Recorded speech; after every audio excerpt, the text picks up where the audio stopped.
नमस्कार दोस्तों, आप सब लोगों का एक नई वीडियो में हार्दिक स्वागत है। आज की वीडियो में हम सॉल्व करने वाले हैं प्रैक्टिस सेट 13। जैसा कि आप लोगों को पता है, श्रृंखला हमारी कंटिन्यू चल रही है। हर एक वीडियो में टॉप 15 प्रश्न लेकर आते हैं। तो देखिए, 10 शुरुआत के जो प्रश्न होते हैं वो आपके PYQ प्रश्न हैं, यानी प्रीवियस ईयर में जो भी आए हैं। जैसा कि आप पहला प्रश्न देख पा रहे हैं, ये उत्तर प्रदेश UPTT में पूछा गया है। ठीक है, इसके अलावा इसमें 5 एक्स्ट्रा प्रश्न इसलिए दिए जाते हैं क्योंकि आपके इन्हीं प्रश्नों पर आधारित हम अलग से प्रैक्टिस के तौर पर अलग अलग टॉपिक से लेकर आते हैं, ताकि आपकी बेहतर तैयारी हो सके और कम समय के अंदर ज़्यादा से ज़्यादा प्रश्नों को अटेंड कर सकें। और हर एक पार्ट को अगर देखते हैं और अच्छे से नोट्स बनाकर, और हम देखिए सिंपल तरीके से बताते हैं ताकि आप अच्छे से समझ सकें। स्टेप बाय स्टेप समझाने का हम प्रयास करते हैं। अगर आप लोगों को हमारी वीडियो अच्छी लगे तो प्लीज़ वीडियो को लाइक किया करें, शेयर किया करें।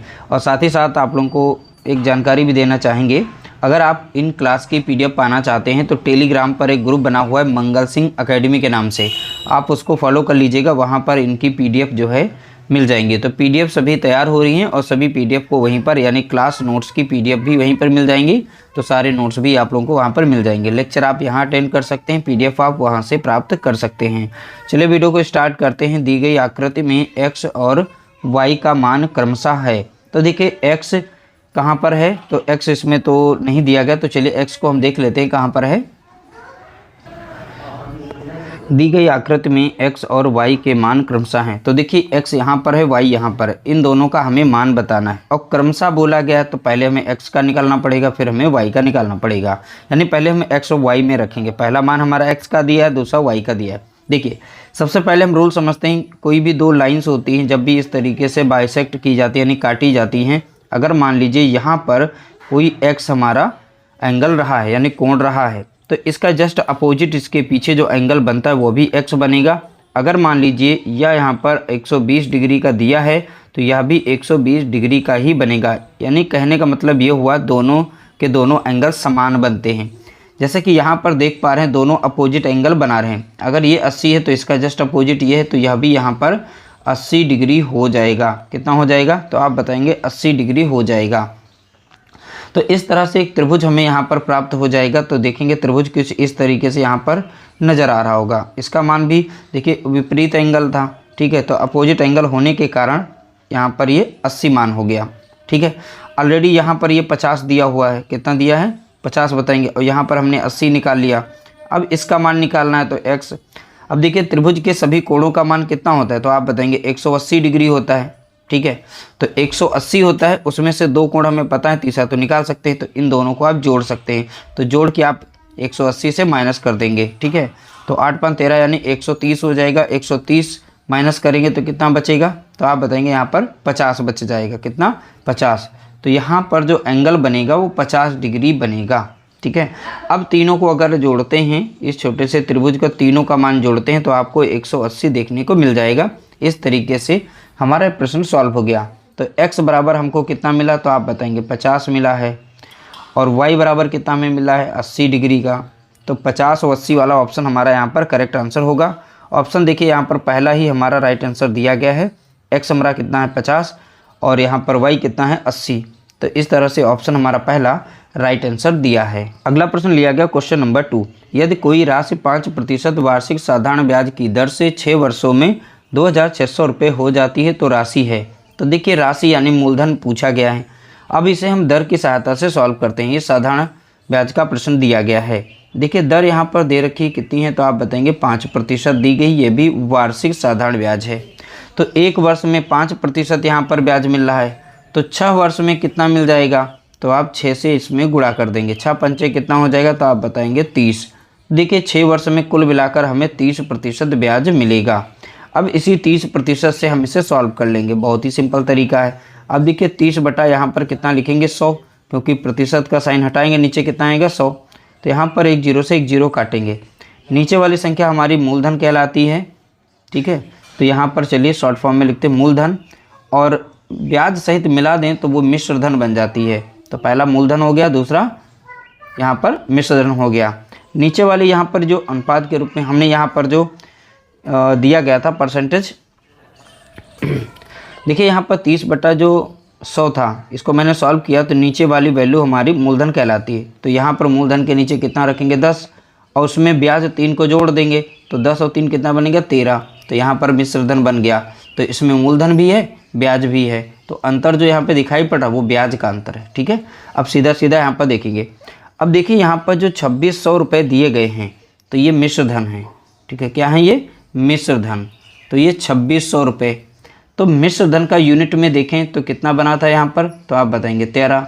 ठीक है, अब 13 से 2600 कैसे बना, तो आप बताएंगे यहाँ पर 200 गुना दिखाई पड़ा है। जब 13 से 26 को भाग देंगे, 13 दूनी 26 तो 200 मिलता है। तो देखिए यहाँ पर 200 से गुणा कर देंगे तो कितना आ गया 2600 आ जाएगा। तो यह भी तो 200 गुना होगा। ठीक है, जब ये 200 गुना हो जाएगा तो कितना मिल जाएगा हमें 2000। ठीक है, तो देखिए बिना फॉर्मूले के आप इस तरीके से प्रश्नों को सॉल्व कर सकते हैं। बशर्ते हम साधारण ब्याज पर एक प्रश्न वीडियो अलग से लेके आएंगे और चक्रवृद्धि ब्याज पर अलग से लेके आएंगे, उसमें बहुत सारे प्रैक्टिस करवाएंगे, तब आप अच्छे से समझ जाएंगे। ये कॉन्सेप्ट जो है बिना फार्मूले के आप बहुत ही जल्दी प्रश्नों को सॉल्व कर सकते हैं इस मेथड से।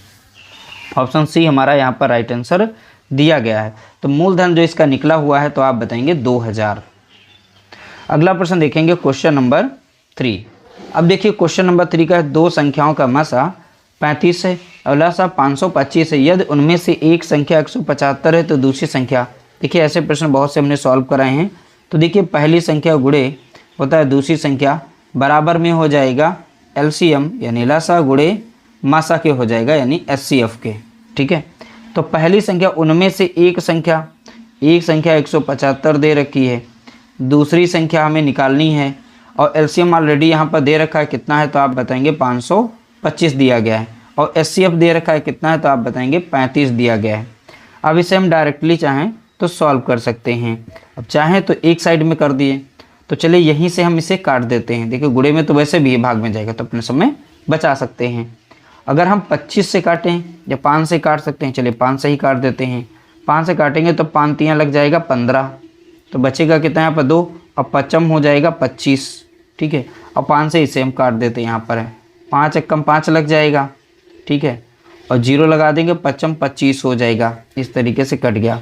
35 से हम 35 को यहाँ पर काट देंगे।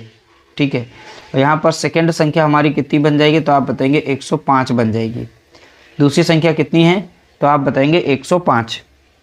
ऑप्शन डी हमारा यहाँ पर करेक्ट आंसर दिया गया है।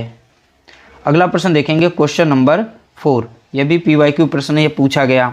देखिए चित्र में दिया गया एंगल 70, तो एंगल जो B है वो 70, तो ये 70 डिग्री दे रखा है। एंगल C 60 है, एंगल C जो है यहाँ पे 60 डिग्री दिया गया है। EBC का मध्य बिंदु है, यहाँ पर E है, ये B और C का मध्य बिंदु है, तो मध्य बिंदु तो पहले से यहाँ पर दे रखा है। ठीक है, तथा FAB का मध्य बिंदु है। F जो है इस लाइन AB का मध्य बिंदु है। ठीक है, तो बताना है तब FEB, तो FEB एंगल ये कितना होगा, इस एंगल का हमें यहाँ पर बताना है मान। देखिए तो यहाँ पर जो AC लाइन है और FE के समांतर हैं। इस फिगर को थोड़ा सा हम अगर ऐसे बना के दिखा दें तो यहाँ पर देखेंगे तो ये मध्य बिंदु, इस लाइन का ये मध्य बिंदु दिख रहा है, तो ये दोनों समांतर रेखाएं बनती हैं। समांतर रेखाओं का अब ये एंगल यहाँ पर कितना दिया गया, तो आप बताएंगे 60 डिग्री दिया गया। तो समांतर जो रेखाएं होती हैं उनका जो संगत कोण होता है वो सदैव बराबर होता है। ठीक है, ये 60 डिग्री होगा तो यह भी 60 डिग्री होगा। तो यहाँ पर जो एंगल C है और एंगल E एक समांतर संगत कोण बनाते हैं। कौन सा संगत कोण बनाते हैं। अब यहाँ पर पैरेलल लाइन कौन सी है समांतर में, यहाँ पर FE और AC के यहाँ पर पैरेलल हैं, तो FE पैरेलल टू हो जाएंगी। सॉरी, यहाँ पर पूरा कंप्लीट लिख देते हैं ताकि अच्छे से समझ में आ जाए। तो FE पैरेलल हो जाएगा AC के। ठीक है, तो FE पैरेलल हो जाएगा AC के, और यहाँ BC जो दिया गया है ये इसकी तिर्यक रेखा कहलाएगी, जैसे इंग्लिश में हम ट्रांसवर्सल लाइन कहते हैं। तो इसमें एंगल C और एंगल E ये दोनों के दोनों करस्पॉन्डिंग एंगल बनेंगे, जिन्हें हम हिंदी में संगत कोण कहते हैं। तो संगत कोण बनाते हैं, तो इसलिए यहाँ पर 60 डिग्री है, तो यह भी जो है 60 डिग्री हो जाएगा। ध्यान रखिएगा, इसका मान कितना हो जाएगा, तो आप बताएंगे 60। ठीक है, तो दोनों संगत ही बनाते थे, इसमें सॉल्व करने की ज़रूरत नहीं थी। एंगल E बराबर है एंगल सी के। तो लिखना क्या है इसमें, तो आप बताएंगे संगत कोण। जब हम कोण को पढ़ाएंगे तब आप लोगों को सारे इस तरीके से जो भी टाइप बन सकते हैं सभी टाइप को समझा देंगे। तो एंगल ई बराबर हो जाएगा कितना, 60 डिग्री। तो ज़्यादा इसमें कुछ था ही नहीं, सॉल्व करना ही नहीं था, केवल समझने की ज़रूरत थी। बहुत ही सिंपल सा प्रश्न यूपी टेट में आपको पूछा गया था। देखिए यहाँ पर ऑप्शन बी इसका राइट आंसर हो जाएगा 60 डिग्री। ठीक है, इसका मान कितना हो जाएगा, तो आप बताएंगे 60 डिग्री। अगला प्रश्न देखेंगे क्वेश्चन नंबर 5। यदि एक संख्या इस तरीके से बड़ी सी दे रखी है, इसमें बोला गया 6 से पूर्णतः विभाज्य है, तो ए के स्थान पर सबसे बड़ा अंक होगा। अब देखिए यहाँ पर 6 से विभाज्य है तो 6 के 2 गुणनखंड करते हैं, तो 6 से संख्या वही कटती है जो 2 से कट जाए और 3 से कट जाए। ठीक है, तो हमें यहाँ पर देखना है, सबसे पहले चेक करना है इसमें 2 से संख्या कौन सी कट रही है। अब 2 से संख्या यहाँ पर देखेंगे, 2 से संख्या इसमें से कटने वाली हम अगर देखें तो 5 तो 2 से नहीं कटती है, तो संख्या वही कटेगी यहाँ पर जो 2। देखिए संख्या यहाँ पर ए का मान वही होगा जो 2 से कट जाए और 3 से कट जाए, 2 3 से कट जाए। तो अगर इसी ऑप्शन में हम देख लें, यहाँ पर ऑप्शन से ही यहाँ पे देखने की ज़रूरत ही नहीं, तो एक ऐसा ऑप्शन देखें जो 2 से भी कटे और 3 से भी कटे। तो ऑप्शन में देखेंगे 5 जो है 2 से नहीं कटता है, तो पहला ऑप्शन तो ऐसे ही गलत हो गया। अब देखिए 8 तो 2 से कटता है बट ये 3 से नहीं कटता है। ठीक है, और हमको ऐसा नंबर लेना है जो 2 से कटे और 3 से कटे। 2 3 से जो नंबर कटेगा वो 6 से तो 100% कट जाएगा। तो देखिए 8 जो है ये 2 से कट जाता है बट ये 3 से नहीं कटता है, इसलिए हम यहाँ पर सी को भी नहीं लेंगे। अब यहाँ पर बचा है बी और डी, ये 2 से कटते हैं और 3 से भी कटते हैं। अब इन दोनों में से यहाँ पे कौन सही होगा, बशर्ते अब यहाँ पर हम 3 से इसे डिवाइड करके एक बार चेक कर लेते हैं। ठीक है, 3 का रूल ये कहता है जो दिए गए अंक हैं, अंकों का योग अगर 3 से कट रहा है तो वो पूरी की पूरी संख्या 3 से कट जाएगी। तो यहाँ पर एक एक अंक को ही हम यहाँ पर काटते चलेंगे। यहाँ पर 6 है तो अगर देखें 3 से कट जाता है, 3 दूना 6 कटता है, 2 यहाँ पर है और 1 यहाँ पर है, 2 और 1 कितना हो जाएगा, 3 हो जाएगा, जोड़ेंगे आपस में तो ये जो मिल करके हम 3 बना लेंगे और 3 से कट जाता है और ये भी 3 से कट जाएगा।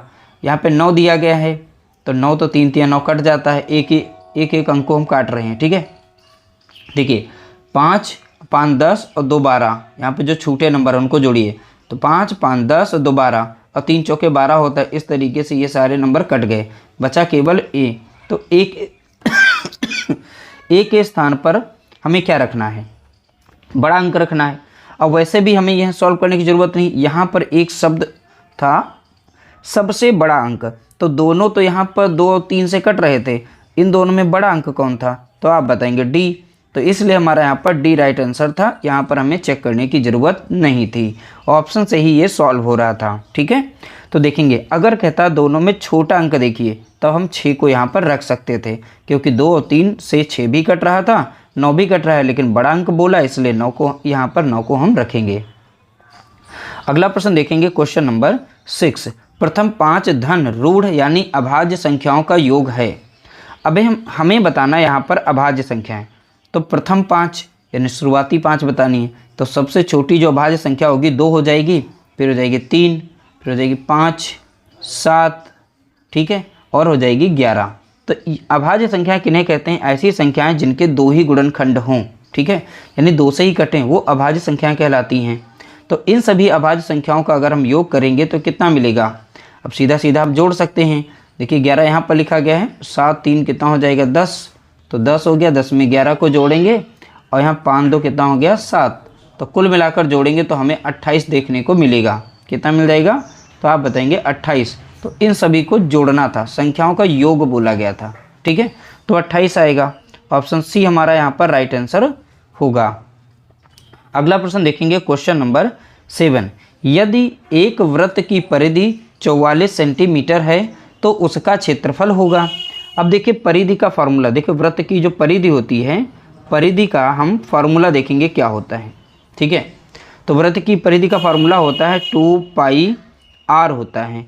अब परिधि ऑलरेडी यहाँ पर निकली हुई है, कितनी है 44, तो परिधि की साइड में हम परिधि को रख देंगे, यहाँ पर रखेंगे 2πr रखेंगे। ठीक है, यहाँ से हम रेडियस निकाल सकते हैं। अब पाई का मान कितना होता है, तो आप बताएंगे 22/4 7 होता है। पाई का मान भी आपको ध्यान देना पड़ेगा। 22 बटा कितना हो जाएगा 7। अब इसे सॉल्व करेंगे। देखिए 2 इधर गुणे में था, इधर इसे भाग दे देगा, काट देगा, 2 कम 2 काटेंगे, 2 दूनी 4 और 2 दूनी 4। अब चलिए यहाँ पर बचा है 22 और इस साइड में देखेंगे तो 22 बटा कितना रखेंगे 7 रख देंगे। ठीक है, और गुणे में r रखेंगे यहाँ पर। ठीक है, r इसलिए क्योंकि तो रेडियस है तो 2 पाई r, तो यहाँ पर परिधि का फार्मूला ही होता है। अब देखिए यहाँ पर संख्या जो हमारी ये कट रही है, ऊपर की संख्या काटना चाहें तो आप डायरेक्टली यहाँ पर r बराबर लिख सकते हैं ये 22। अब इधर की वैल्यू जब इस साइड में आएगी तो नीचे वाली ऊपर चली जाती है गुणे के साथ में, और ऊपर वाली वैल्यू नीचे आ जाती है, इसलिए यहाँ पर कर देंगे 7 और नीचे कर देंगे हम 22। तो 22 से कम 22 कटेगा, 22 से कम 22, तो r बराबर यानी रेडियस बराबर कितना हो जाएगा 7 बताएंगे। 7 सेंटीमीटर का रेडियस होगा। अब देखिए यहाँ पर इसका निकालना है क्षेत्रफल। क्षेत्रफल का फार्मूला होता है पाई r स्क्वायर होता है। पाई का मान हमने देखा था 22 बटा कितना है 7, और r यानी कि रेडियस यानी त्रिज्या कितनी है तो आप बताएंगे 7 सेंटीमीटर। तो 7 को 2 बार लिख देंगे यहाँ पर, 7 गुणा कितना कर देंगे 7, 7 कम 7 कट गया, 7 कम 7 कट गया, और 7 दूनी 14 का हो जाएगा 4 बचेगा 1, 7 दूनी 14, 1 कितना हो गया 15, यानी 154 सेंटीमीटर स्क्वायर होगा। कितना हो जाएगा 154 सेंटीमीटर स्क्वायर। तो क्षेत्रफल देख सकते हैं बहुत ही आसानी से हमने यहाँ पर निकाल लिया है, 154 सेंटीमीटर होगा। ऑप्शन सी हमारा यहाँ पर राइट आंसर दिया गया है। अगला प्रश्न देखेंगे क्वेश्चन नंबर 8। 2 अंकों वाली संख्या के दोनों अंकों का योग 7 है। यदि संख्या में 27 जोड़ दिया जाए तो अंकों का क्रम उलट जाता है। तो संख्या है, अब ध्यान से समझना है, दोनों संख्याओं का योग यानी x प्लस वाई बराबर में दिया गया 7, और अगर संख्या देखिए यदि संख्या में 27 जोड़ दिया जाए तो ऑप्शन से हम इसे सॉल्व करेंगे।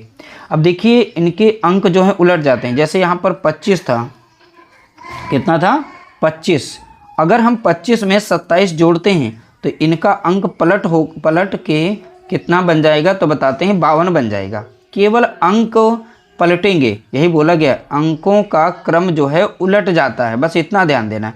इसमें कोई फार्मूले की ज़रूरत नहीं है, बशर्ते ऑप्शन से सॉल्व कर सकते हैं। तो 25 और बोला गया 27 जोड़ने पर पलट जाता है, तो इसमें 27 चलिए हम जोड़ लेते हैं, देखते हैं क्या आएगा। 7 5 12 के 2 हो गया, हाथ लाएगा 1, यहाँ पर कितना है 52, तो बिल्कुल सही बात है।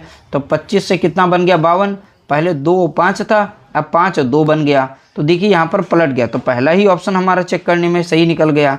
तो इस तरीके से देखेंगे हमारा यहाँ पर राइट आंसर क्या हो जाएगा, तो आप बताएंगे 25 होगा। अगर 25 में हम 27 को जोड़ देते हैं तो इनका जो क्रम है अंकों का वो उलट जाता है, तो 25 से बन जाता है 52, पहले 2 5 था, अब 5 2 बन गया। तो इस तरीके से ऑप्शन देख सकते हैं, पहले ही ऑप्शन में चेक करते हुए हमारा आंसर आ चुका है। अगला प्रश्न देखेंगे, क्वेश्चन नंबर देखेंगे यहाँ पर 9। स्थानीय मान करके यहाँ पर पूछा गया था। तो देखिए यह PYQ प्रश्न है, 1 से 10 तक जितने भी प्रश्न थे सबके सब यहाँ पर PYQ हैं।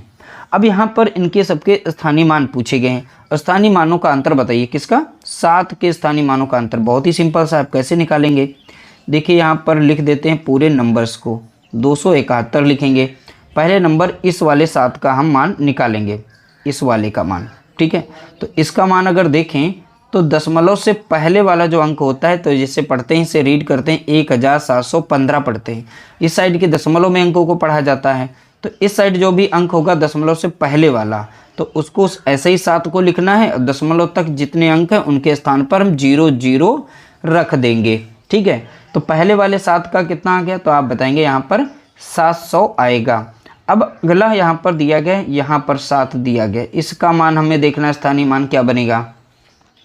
दशमलव के इस साइड में, दशमलव से यहाँ तक आने में जितने अंक 7 और दशमलव के बीच में हैं उनके स्थान पर हम 0 रखेंगे। तो यहाँ पर दशमलव लगा है तो दशमलव लगाना, तो शुरुआत में 0 लगा देंगे, फिर ये दशमलव लगाएंगे, दशमलव के आगे 2 है, 2 के स्थान पर 0 करेंगे, फिर अगली संख्या 7 है जिसका मान पूछा गया था। तो इस तरीके से इसका मान निकालेंगे, दशमलव में यहाँ पर कितना आ जाएगा 0.07 आएगा। अब इनका अंतर पूछा था, तो चलिए अब इनका अंतर भी निकाल लेते हैं, अब माइनस कर लेते हैं यहीं पर, ठीक है। तो यहाँ पर तो नहीं बनेगा करते हुए, क्योंकि यहाँ पर कुछ लोगों को समझ नहीं आएगा, इसलिए हम अलग से करके दिखा देते हैं। तो 700 को हम दशमलव में अब लिख सकते हैं, इनके स्थान पर दशमलव लगा करके 0 0 कर सकते हैं। अब यहाँ पर दशमलव दशमलव के नीचे हम रख देते हैं 0.7। अब इसे हम माइनस करेंगे तो यहाँ पर 0 रहेगा और इस साइड से हासिल लेगा तो यहाँ पर बनेगा 10। 10 से 7 जाएगा, बचेगा कितना 3। यहाँ बचा 9 से 0 गया, ठीक है, बचेगा कितना 9। यहाँ पर भी 9 बचेगा, यहाँ पर भी 9 बचेगा, इसने एक हासिल दे दिया था तो बचा कितना यहाँ पर 6। तो यानी 699.93 होगा, 699.93। ऑप्शन डी हमारा यहाँ पर राइट आंसर होगा। बशर्ते यहाँ पर जो भी स्थानीय मान होते हैं, कभी कभी ऐसे प्रश्न पूछे जाते हैं, अक्सर ऐसे ही प्रश्न होते हैं, तो इन प्रश्नों को बहुत ही ध्यानपूर्वक पढ़ना है और अच्छे से सॉल्व करना है। अगला प्रश्न देखेंगे, क्वेश्चन नंबर 10। ए बी एक वृत्त की जीवा है। तो चलिए एक वृत्त हम ड्रॉ कर लेते हैं। सबसे पहले एक बनाएंगे वृत्त, तो इस तरीके से वृत्त बना लिया हमने। अब इसमें बोला है ए बी एक वृत्त की जीवा है, तो एक ए और बी एक लाइन को ड्रॉ करते हैं जो वृत्त की एक जीवा है। इसका नाम क्या है ए और इसका नाम है यहाँ पर बी। तो ए बी ये वृत्त की जीवा हो गई, इस तरीके से बनती है, जिसकी लंबाई 10 सेंटीमीटर है और इसकी लंबाई कितनी बोली गई है 10 सेंटीमीटर। तो यहाँ पर ए बी की लंबाई जो है यहाँ पर हम लिख लेते हैं, अभी हम समझाएंगे कैसे। 10 सेंटीमीटर है। यदि वृत्त की त्रिज्या 13 सेंटीमीटर है, अब बोला गया वृत्त की त्रिज्या, तो यहाँ मान लेते हैं केंद्र है, ठीक है, तो सेंटर यहाँ पर मान लीजिए। और जो वृत्त की त्रिज्या है यानी सेंटर से लेकर के यहाँ तक की, तो ये है वृत्त की त्रिज्या और इसको बोला गया है ये है 13 सेंटीमीटर की। तो यहाँ पर भी तो एक त्रिज्या बनेगी और त्रिज्या दोनों की कैसी होती हैं, तो आप बताएंगे समान होती हैं, ठीक है। तो यह भी 13 सेंटीमीटर की हो गई। बोला गया और यहाँ पर केंद्र मान लेते हैं, ओ मान लेते हैं, ये केंद्र है, ठीक है। तो केंद्र से जीवा पर डाले गए लंब की लंबाई बताइए। अब देखिए लंब हम ड्रॉ करते हैं तो केंद्र से जो लंब डाला जाता है वो सदैव 90 डिग्री पे डाला जाता है, कुछ इस तरीके से 90 डिग्री वाला ये बनेगा। तो यहाँ पर ये 90 डिग्री का कोण ये बनाते हैं। कितने डिग्री का 90 डिग्री का। तो ये लंब कहलाएगा। इसका मान हम यहाँ पर m रख लेते हैं। अब ध्यान से समझना, तो नीचे की वैल्यू ए बी का मान कितना दे रखा है, तो आप बताएंगे कितना 10। अब जब भी लंब ड्रॉ किया जाएगा इस तरीके से तो ए बी लाइन को बराबर बराबर भागों में काटेगा।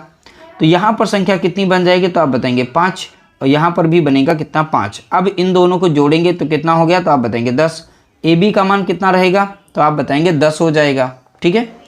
तो इस तरह से इनका जो राइट आंसर यहाँ पर बनना है, यानी अभी तो निकालने वाले, तो यहाँ पर एक पाइथागोरस यानी समकोण बनना है, हम समकोण बना देते हैं सीधा सीधा जो बनना है, ठीक है। तो ओ ए और एम एक समकोण बना रहा है, तो ये हो गई 5 और ये हो गई 13 और इसका पूछा गया है ओ एम का मान पूछा गया, वही पूछा गया लंब की लंबाई बताइए। तो लंब हमारा ओ एम जो है लंब है, तो ओ एम क्या बन रहा है लंब। देखिए कठिन नहीं है, समझाने में थोड़ा सा समय लग रहा है, एक बार समझ गए तो आंसर तो हमारा ऐसे पता है हमें 12 आएगा, लेकिन सबसे पहले सॉल्व करके तो दिखाएं कैसे आएगा। तो यहाँ पर ये 90 डिग्री जो बन रहा है, ठीक है, ये ओ है, ये ए है और ये एम है। तो यहाँ पर जो इसका कर्ण होता है इसका स्क्वायर करते हैं, तो कर्ण का मतलब ओ ए स्क्वायर बराबर में होता है O M square plus A M square के। अब ओ ए जो दिया गया कितना 13 का स्क्वायर करेंगे, 13 का स्क्वायर कितना होता है, देखिए 13 का स्क्वायर करेंगे। अब ओ एम कितना है नहीं पता हमें, ओ एम हमारा लंब है तो इसी को निकालना है। ए और एम कितना मान दिया गया 5, तो 5 का स्क्वायर करेंगे। तो यहाँ पर देखेंगे तो 169 बनेगा, 169। ओ एम हमें नहीं पता, कोई बात नहीं, 25 बन जाएगा। 169 से हम 25 को माइनस करेंगे, तो यहाँ पर हम आगे सॉल्व कर लेते हैं।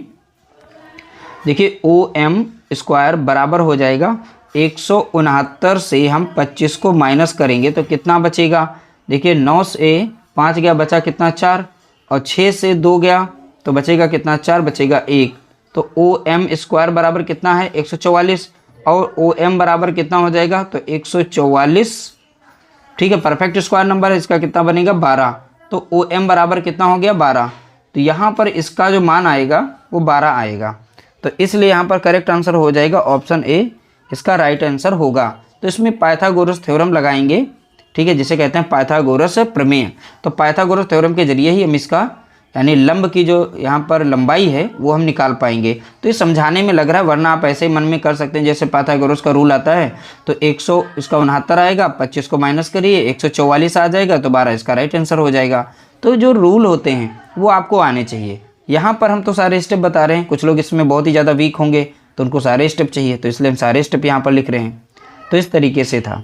देखिए अगला प्रश्न यहाँ पर लिया गया, क्वेश्चन देखेंगे अगला। थोड़ी सी ब्राइटनेस बढ़ा लेते हैं, यहाँ पर ब्राइटनेस थोड़ी सी डाउन हो गई होगी। अब देखिए, एक सैनिक शिविर में 500 सैनिकों के लिए 27 दिन का राशन था। 3 दिन बाद 300 सैनिक और आ गए। शेष राशन कितने दिनों के लिए पर्याप्त होगा? अब देखिए यहाँ पर MDH पर आधारित यह प्रश्न लिया गया है, हम उसी से सॉल्व करेंगे। जैसे M1 D1, ठीक है, बराबर में रहेगा M2 D2। M में से व्यक्ति और D में कितने दिन, ठीक है। तो यहाँ पर वही डाटा दिया गया है। एक सैनिक शिविर में 500 सैनिकों के लिए 27 दिन का राशन था। तो कितने सैनिक थे? 500, ठीक है। कितने दिन का राशन यहाँ पर दे रखा है? 27 दिन का। तो यहाँ पर जो हमारा M1 दे रखा है वो कितना है? तो आप बताएंगे 500 दिया गया है। और जो हमारा D1 दे रखा है वो 2700 दे रखा है। अगला बोला गया 3 दिन बाद। अब ध्यान रखना है, यहाँ पर जो दिया गया है 27 दिन, और यहाँ 3 दिन बाद जो और सैनिक आ रहे हैं, तो यहाँ पर जो हमारा M2 बनेगा, तो पहले 500 सैनिक थे, अब 300 सैनिक बढ़ गए, तो 5 3 कितना हो गया? 800। तो M2 डाटा बनेगा इधर का कितना? 800 बन जाएगा। और कितने दिन में करेंगे हमें नहीं पता, तो ये तो हमारा ऐसे ही रहा। लेकिन D1 में हमें चेंज करना है, ये चीज़ समझनी है कैसे। 27 दिन का राशन था, लेकिन 3 दिन बाद 300 सैनिक आए। कितने दिन के बाद? 3 दिन बाद। जो 3 दिन बाद हैं, इसी 3 को हम इसमें से माइनस करेंगे। अब हमारा नया जो D1 बनेगा वो कितना बनेगा? 24। अब हमें यही 24 रखना है, यहाँ का M1 रखना है, यहाँ का D2 ये M2 रखना है, यहाँ का D1 रखना है। चले M1 D1 हमने निकाल लिया। जो भी 3 दिन बाद की बात करेगा, जो पहले वाले दिन थे उसमें से घटा के ही वैल्यू को रखना है, एक लाइन में आंसर आएगा। M1 हमारा कितना था? आप बताएंगे 500 है। और D1 हमने कितना निकाला है? तो आप बताएंगे 24 निकाला है। M2 हमारा कितना है? यहाँ पर M2 कितना है? तो आप बताएंगे 800 दिया गया है, ठीक है। D2 कितना है? D2 तो हमें निकालना है, कितने दिन तक वो राशन चलेगा, ऐसा पूछा था। अब इसे हम सॉल्व कर लेते हैं, एक लाइन में आंसर। 2 जीरो से हम 2 जीरो यहीं पर काट देते हैं। 8 कम 8 कट जाएगा, 8 तियाँ लग जाएगा 24, 5 तियाँ कितना हो गया? तो आप बताएंगे 15। इस साइड में था कितना? D2, यानी कितने दिन भोजन चलेगा, वो राशन चलेगा, तो आप बताएंगे 15 दिन। ऑप्शन डी हमारा यहाँ पर राइट आंसर हो जाएगा, ठीक है। कितने दिनों के लिए राशन पर्याप्त है? तो आप बताएंगे 15 दिनों के लिए। बस अर्थ यहाँ पे समझने वाली बस इतनी ही ज़रूरत थी, हमें क्या माइनस करना है। जो भी 3 दिन बाद की बात करेगा वो दिन से उसको माइनस करके तब वो D1 बनाना है आपको। अगला प्रश्न देखेंगे, क्वेश्चन नंबर 12। एक आयताकार मैदान का परिमाप 480 मीटर है। इसकी लंबाई तथा चौड़ाई का अनुपात 5:3 है। मैदान का क्षेत्रफल क्या है? देखिए एक आयत बना हुआ है, ठीक है। आयत कुछ इस तरीके से बना हुआ है। अब इसमें देखिए इनकी लेंथ का अनुपात दे रखा है 5:3। तो देखिए पहली है लंबाई, फिर है चौड़ाई। तो मैंने लंबाई को माना है 5 अनुपात में, और इसकी चौड़ाई को माना है कितना? 3। ऐसा प्रश्न में दिया ही गया है, ये तो अनुपात दे रखा है। एक्चुअल में लंबाई अगर माने तो x को लगा दें, 5x हो जाएगा, ये हमारा 3x हो जाएगा। तो देखिए यहाँ पर लेंथ और ब्रेथ का अनुपात दिया गया था कितना? 5 और 3।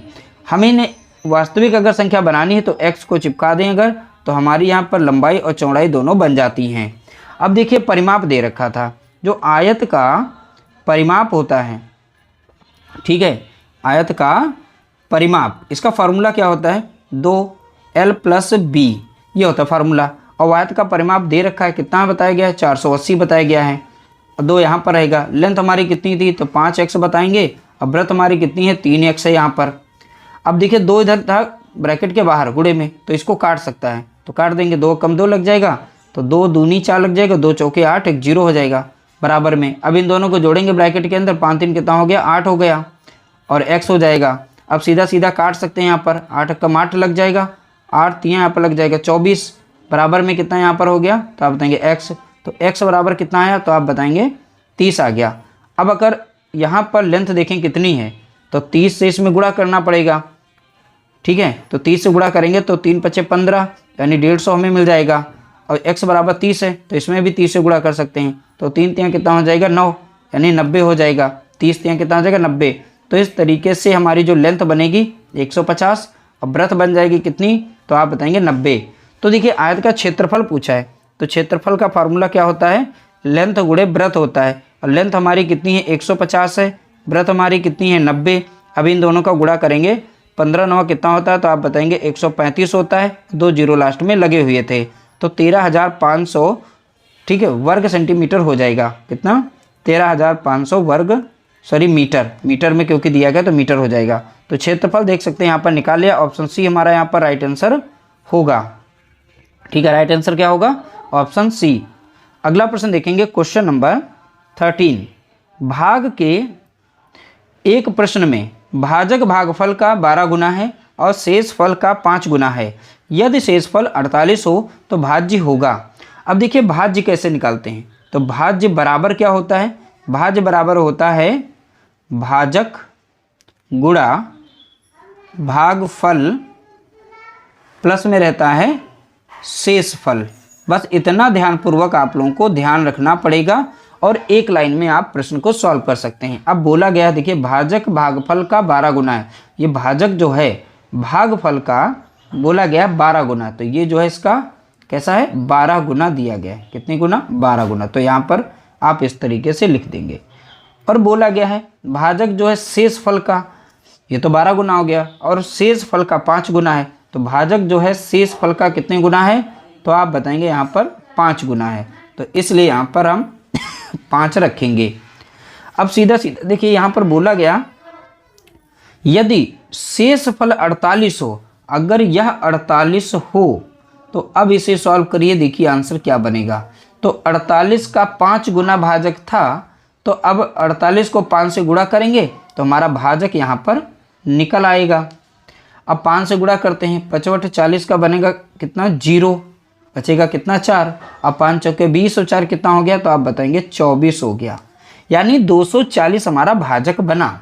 अब देखिए भाजक जो भागफल का कितने गुना था 12 गुना, तो यहाँ पर एक्चुअल में संख्या कितनी होगी ये हम निकाल सकते हैं। कैसे, जो ये 12 गुना था 12 से अगर पुनः इसे हम भाग दे दें तो यहाँ की संख्या निकल आएगी। तो 12 से भाग देंगे, 12 दूनी 24, तो 2 बार लगाएंगे, लास्ट में एक 0 बचा था यानी 20। अब देखिए 20 का ये 12 गुना ही तो 200, अब 20 और 12 का गुणा करेंगे 240 हो जाएगा। तो देखिए इस तरीके से सॉल्व किया जाएगा। ये सिंपल सा प्रश्न था और इसी तरीके से आप सॉल्व करेंगे तो आपका आंसर निकलेगा। अब देखिए भाजक यहाँ पर निकल गया कितना है 240 है, और गुणे में कितना रहेगा भागफल, तो आप बताएंगे 20। अब प्लस में जो भी दिया गया है 48, जो भी क्या दिया गया है शेषफल दिया गया है। अब जोड़िए यहाँ पर 24 दूना कितना है 48 हो जाएगा यहाँ पर, और 2 जीरो हैं क्योंकि गुणे में है तो यहाँ पर 2 जीरो लास्ट में लग गया। 24 दूना 48 हो गया, लास्ट के 2 जीरो लगा देंगे। अब प्लस इसमें हम 48 को जोड़ देंगे। अब इनको जोड़ेंगे कितना आ जाएगा 4848 देखने को मिलेगा। तो देख सकते हैं भाज्य हमने निकाल लिया बहुत ही आसानी से। तो ऑप्शन सी हमारा यहाँ पर राइट आंसर हो जाएगा।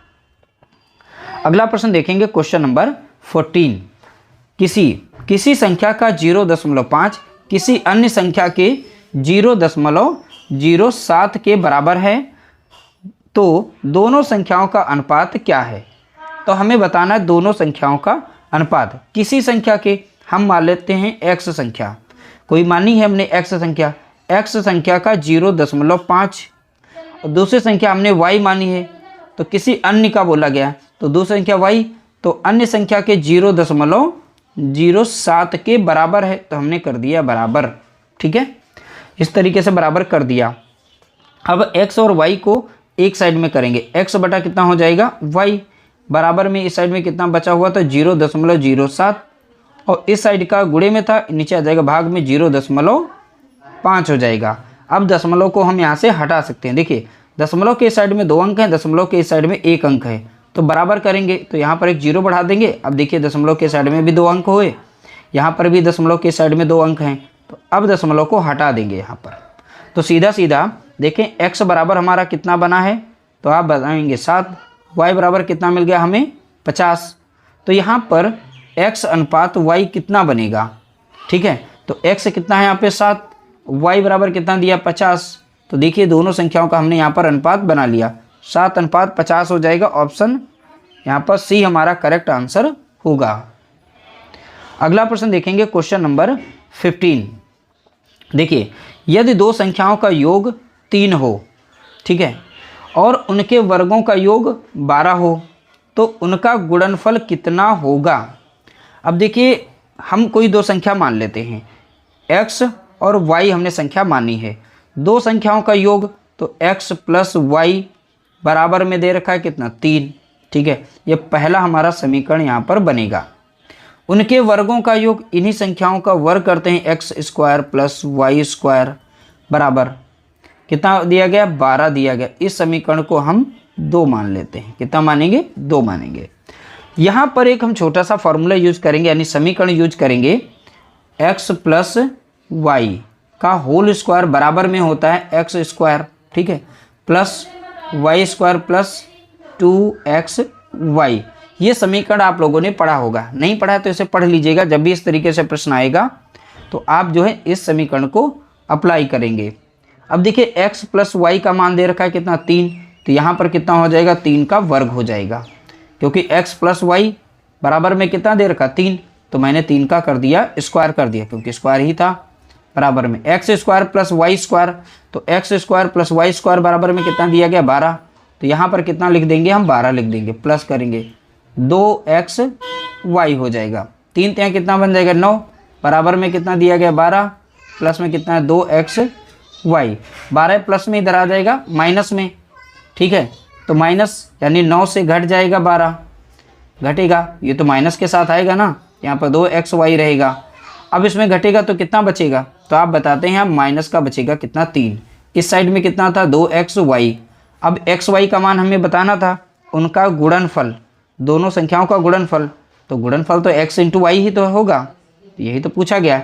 अब 2 इधर गुणे में था, अब इधर भाग में आएगा, तो -3 बटा कितना हो गया 2, बराबर में कितना हो गया x इंटू वाई, यानी दोनों संख्याओं का गुणनफल बराबर किसके हो जाएगा -3 बटा 2 के। तो -3 बटा 2 यहाँ पर ऑप्शन सी में दिया गया है। ऑप्शन सी इस तरीके से हम यहाँ पर निकाल लिया है।